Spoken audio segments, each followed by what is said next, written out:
Atomic Industries. Oh, we love that. It's AI assisted tool and die manufacture. For those who did not grow up in the Midwest near factories, like if you're going to manufacture a bunch of shit, you need a die mold, and you need to tool it. And it's a really expensive manual, like iterative process that is like this blue collar, like part science, part craft, and it's expensive and it takes months of trial and error to like get exactly nano perfect mold that you're going to use millions of times to manufacture something.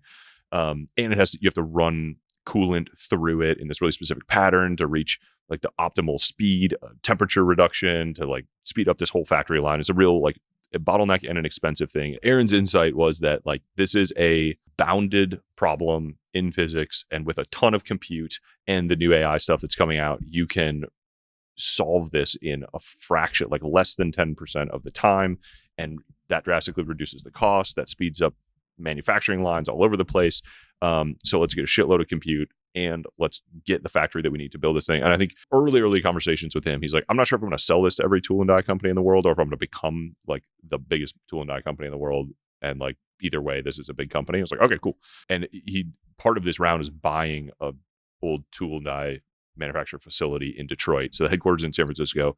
Aaron's there, but he's building this, buying and retooling this like factory in Detroit. It's fun. Which is so cool. And so it is very kind of like, to me, it fits in the sort of Tesla, Hadrian, like software and hardware engineers descending upon this factory and building start to finish the thing. So they'll be selling die molds directly to customers. Toyota is a huge investor because they spend billions of dollars a year on tool and die. So I think very strategic investors, huge support for them. Incredibly hot round. I didn't even know Toyota went in on seed rounds. I think when they're $17 million a year, and they're going to spend 9 figures a year, maybe, who knows? Like it's a really exciting company. It's one of those things like you've got to be so far into this kind of supply chain to even know that this is a problem, let alone have the skills to solve it at this level. Again, yeah, the balls to say this industry that's been around for 200 years. Yeah.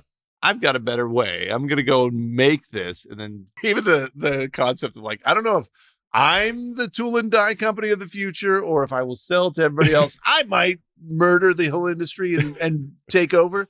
We could support what's there. I haven't decided. Like, yeah, it is a huge vision, but a very specific one. He's like attacking it. Yeah. It's a really very cool company. This hits our 100x sort of underwrite, even if they just take over the tool and die market.